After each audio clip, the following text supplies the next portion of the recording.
Welcome to Bold Talks series, where creativity, leadership, ideas, innovation come together. My name is Epi Ludvik, and today I have a privilege to have a short one-on-one conversation with Casey John Ellis, founder of Bugcrowd. Casey, great seeing you, and welcome to our Bold Talks series. How are you, man? Good to see you again, Epi. Yeah, so good to see you, man. And I know you've gone through some health-wise. I'm so glad that you're back in shape and Appreciate that, mate. rolling with a great attitude. So that's very important. So truly looking forward to this conversation. Casey, looking back since our last conversation, how has your perspective on a hacker culture and its role in shaping cybersecurity evolved? Yeah, I mean, I think the last time that we spoke was just over a year ago, and to be honest, like it hasn't changed that much. I think when you think about the environment that we're dealing with, we've got a whole bunch of new toys and new kind of attack surface brought to us by AI, and a whole bunch of different bad guys and good guys picking that up and starting to use it.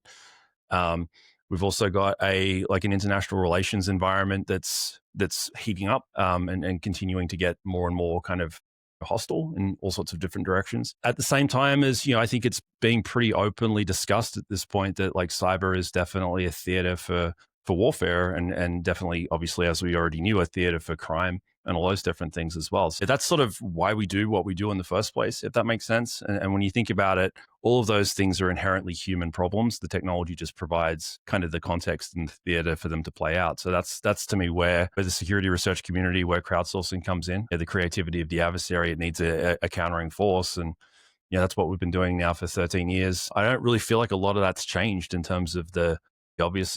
That would be the one thing I think is that the need for it a year later is more obvious than it was a year ago, and that continues to be true. Yeah.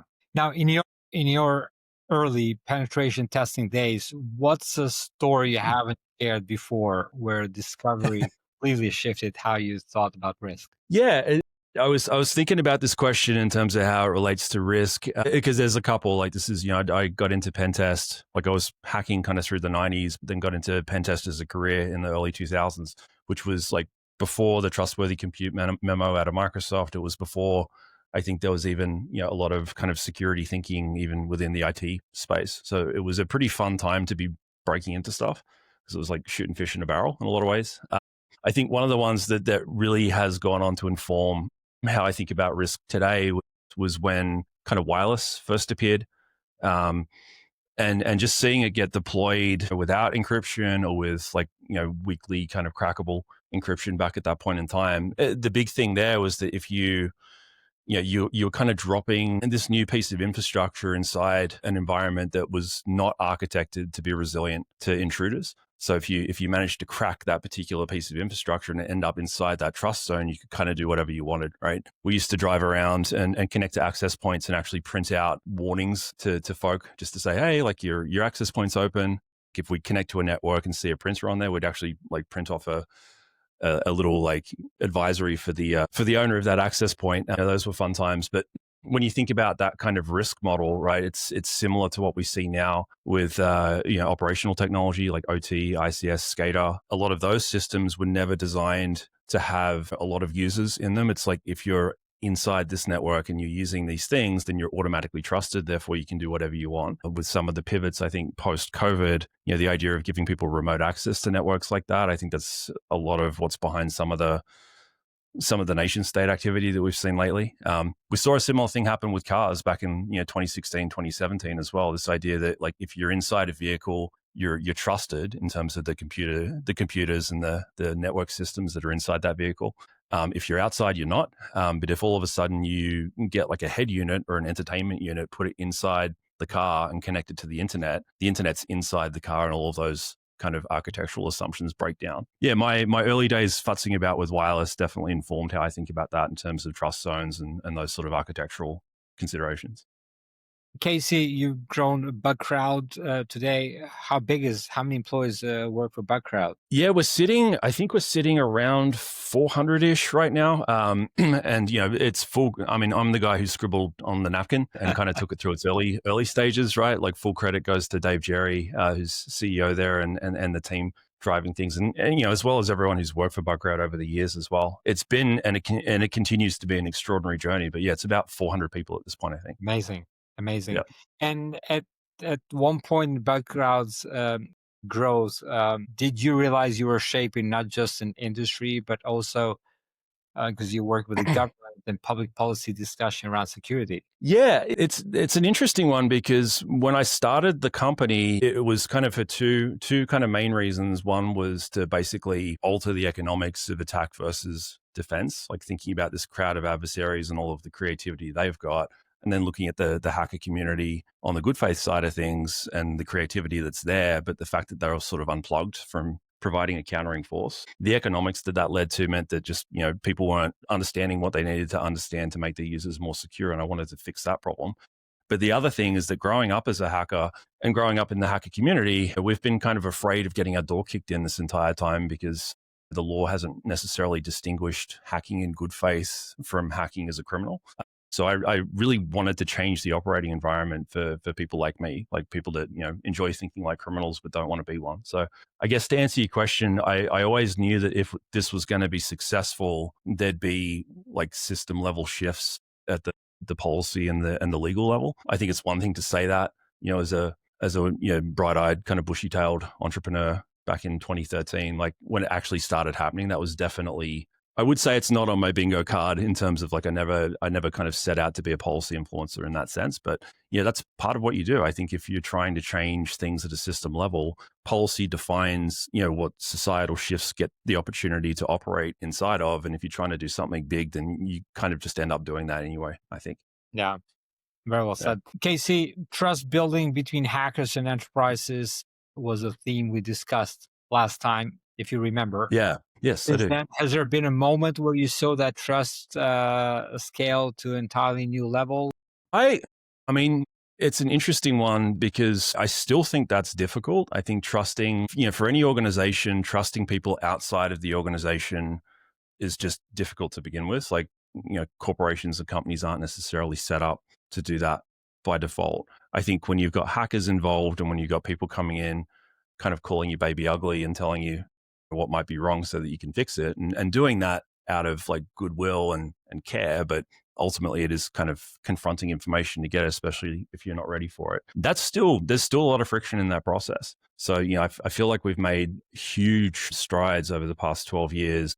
The fact that we can talk about hackers 2025 as potentially helpful and potentially a strategic asset, not just as like the criminals, that wasn't true when we first started. So like the backdrop for the conversation, I think, is a whole lot easier now. But yeah, I'm trying to think of things that have happened that have been big over the past year that have really kind of pushed it forward as a step function. I can't really think of any other than just the acceleration of technology just in general. Like when you think about what AI has done with giving, a much broader variety of people the ability to build things and to hack things as well. I think that's sort of elevated that conversation and kind of made our role a bit more obvious. But yeah, to me, it's just the stone that rolls down the hill and gathers moss over time, if that makes sense. And with the AI technologies advancing fast, what do you think hackers, again, we're talking about good hackers, will need to unlearn? Well, I mean, the same things apply to the bad ones as well.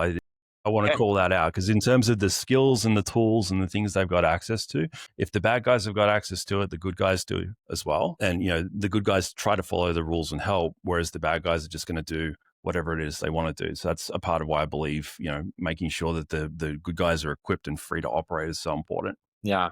Sorry to cut you off there. You pressed a button. What do you think? What do you think they need to unlearn in order to stay ahead of machines? Yeah. This one was a really good question. I think like unlearning. I mean, to me, I actually gave a keynote at B-Sides Las Vegas at summer camp last week, and basically the theme of the keynote was this idea of the importance of cross-generational collaboration and sharing. Like it's the idea that like there's two types of fool, the one that says this is old and therefore good, and the one, the other says this is new and therefore better, right? Like the reality is that, we all know different things. We've all kind of come into technology and security and risk and thinking about bad guys and international relations and all those different things at different periods in history. Therefore, we've all got our sort of various kind of hometown advantages and strong suits and all those different things. I think probably the biggest thing that AI as a thing that accelerates everything is sort of forcing people to unlearn is that I can know everything myself. I've got this dialed in. Like my expertise, my experience around hacking is the only thing that matters. I'm just going to apply that. I don't need to collaborate. I don't need to listen to, the wisdom of the older generation or the insights of the younger generation. I think that's a really important thing to unlearn. Hackers and just technologists in general do tend to be a little bit stubborn in terms of what they believe for good reasons, I think sometimes. But the idea that like that could actually prevent us being as effective as we could be if we just collaborate better. I think trying deliberately to unlearn some of that stubbornness and trying deliberately to kind of invite the So input you think of people so that you aren't think like you is a good thing. hackers are more stubborn than an average person? Look, yeah, there's an intellectual. I mean, what is it? Like the old definition of hackers from back in the 80s kind of boils down to tenacity and curiosity, right? Like this idea that I think I can get this done. And now I'm just stubborn enough and patient enough to push through until I get to the outcome or prove that I can't.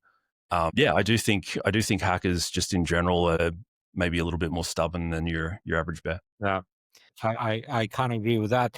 Casey, if you could give your younger self, like Casey starting Bugcrowd, a single piece of advice based on everything you've lived since our last podcast, what would it be? Yeah.